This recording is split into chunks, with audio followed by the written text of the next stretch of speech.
Yes, alright mga minamahal, it's me again, Alicia nyo, nagbabalik muli para sa ating panibagong video. So, ngayon po, nagsalita ang spokes ng INC tungkol nga po dito sa naging statement ni Imee Marcos na kung saan talaga ay naging controversial dahil naglilid na nga po ito sa inciting to sedition or inciting to rebellion na pwedeng makasuhan ang religious group na Iglesia ni Cristo dahil nga po sa ginawa ni Imee Marcos. And kung tutuusin, pwede na po talagang magtatag si PBBM ng martial law sa ginawa ni Manang Imee Marcos. Hindi natin alam kung ano yung totoo dito kung talagang may kinalaman ba ang INC sa sasabihin ni Imee Marcos or talagang literal na naggagalit-galitan lang ang INC sa ginawa ni Imee Marcos or hindi mawawala sa isipan natin na baka itong si Imee Marcos, parte na din yan ng panlalaglag niya dito nga po sa religious group na Iglesia ni Cristo na kung saan nilabag niya ang rules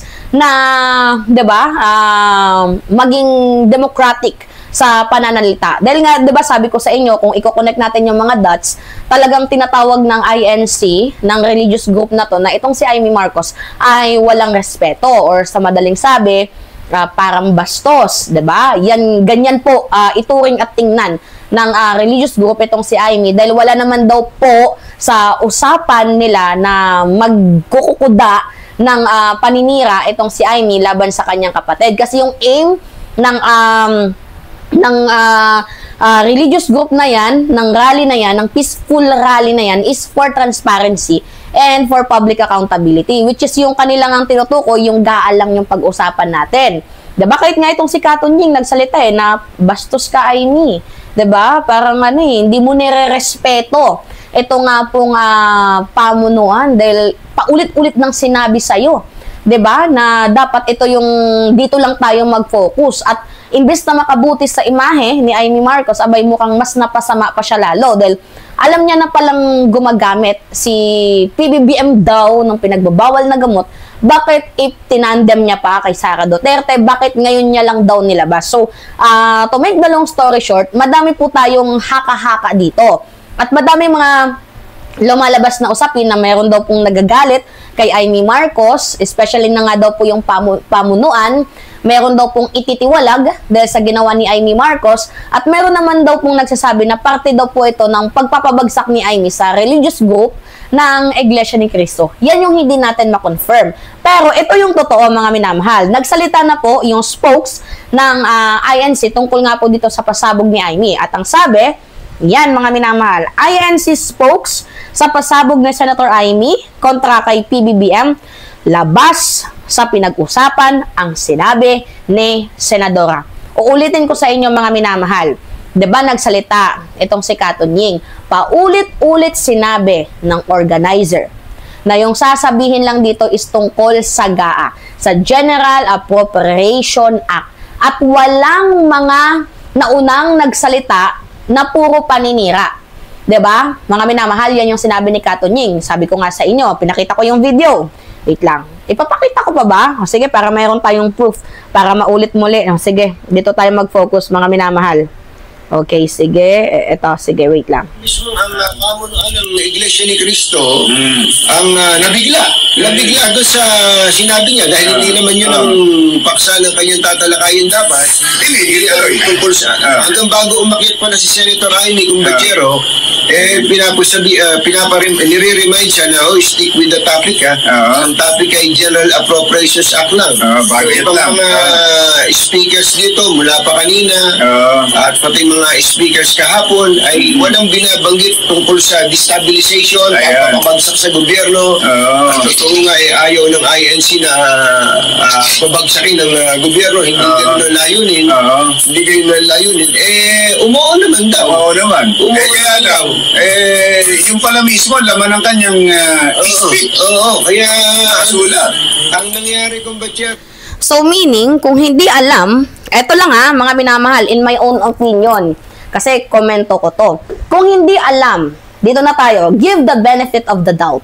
Kung hindi alam ng pamunuan ng Iglesia ni Cristo or ng INC or ng mga organizer, itong sasabihin ni Amy Marcos, ibig sabihin, tinraidor kayo ni Amy. Di ba kasi, the way na sabihin ninyo, na paulit-ulit ninyong sinabihan, nandun na, di ba, sinabi ni Katunying, paulit-ulit ninyong sinabihan si Amy na dapat sa gaalang. At sinabi ng spokes na labas kami sa usapin yan dahil wala kayong kinalaban. Ibig sabihin, yung ginawa ni Amy Marcos ay malinaw na pagtataksil or pagtatraidor dito nga po sa Iglesia ni Cristo. Kung kaya't kung i-connect natin yung mga dots, tama ba yung sinabi ni Pebbles Talakera na galit daw po di umano itong si Ka Eduardo sa ginawa ni Amy Marcos? Totoo ba yun? Kasi ito yung post ni Pebbles. Papakita ko sa inyo mga minamahal. Merong post itong si Pebbles Talakera. Yan o. Yan, pakita ko sa inyo. Diba? Ito pa. Ito. Yan. Lumabas. Dok, galit na galit ang Ka Eduardo sa nangyari kahapon. Kaya siya mismo ang nagpatigil after speech ni Amy. Bukod sa ititiwalag si Ka Bien at Ka Zabala at marami mga urges dahil sa speech nila at planong pagpa-oust sa Ka Eduardo. Please call me. So, ibig sabihin ba mga minamahal, sa ginawa ni Amy Marcos, sobrang linaw na tinraido, tinaksil niya ang INC? Tayo po ay nagtatanong lamang dito nga po mga minamahal sa mga eksena kasi hindi naman talaga natin alam yung totoo. Pero this is purely speculation at merong mga lumalabas na katulad ni Katunying, sinabi ko sa inyo, nagalit. Diba? Gawa nga ng paulit-ulit na sinabihan itong si Amy na dapat focus lang sa GAA. Pero ano yung ginawa niya? Taliwas yung kanyang sinabi, diba? Sa kanyang speech. Taliwas ang kanyang pag-oo sa kanyang sinabi, sa kanyang speech. Narinig ninyo, mga minamahal? Tangina mo.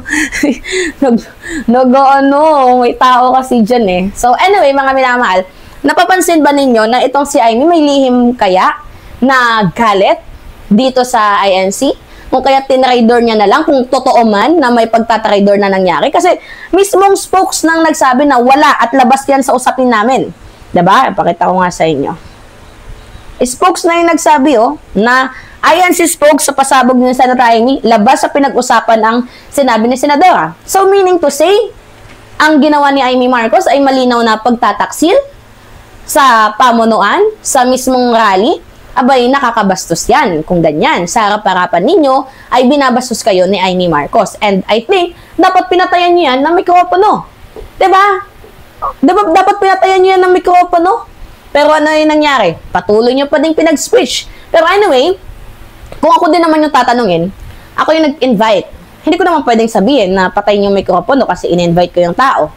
Diba? So, I think, nirespeto pa din nila itong si Amy Marcos. Pero hindi natin alam kung ano nga ba yung totoong eksenang ganap. Kung talagang totoong galit ba ang pamunuan kay Amy or baka si Amy mismo ang naglalaglag. Dito nga po sa INC rally. Diba? Kasi pwedeng makasuhan ng inciting to sedition or rebellion. Diba? Itong rally ng Iglesia ni Cristo dahil nga po sa destabilization effort, destabilization plot na ginawa ni Amy Marcos. So tayo po ay nagtatanong lamang dito mga minamahal. Hindi po natin pinaparatangan itong si Amy pero isa lang yung masasabi ko, malinaw na binastos ni Amy ang rules and regulation ng rally for peace and for transparency ng Iglesia ni Cristo.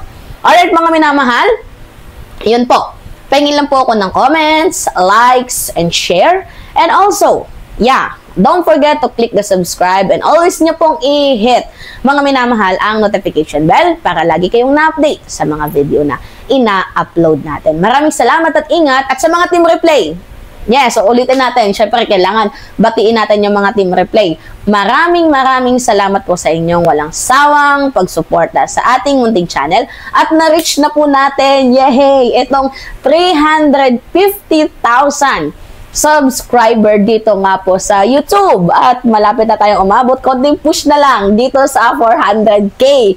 So, isubscribe nyo at i-share nyo po mga minamahal ang ating video at ang puso ko ay sumasaya dahil nga po sa walang sawa ninyong pagsuporta. Yun lamang po at ingat mga kababayan!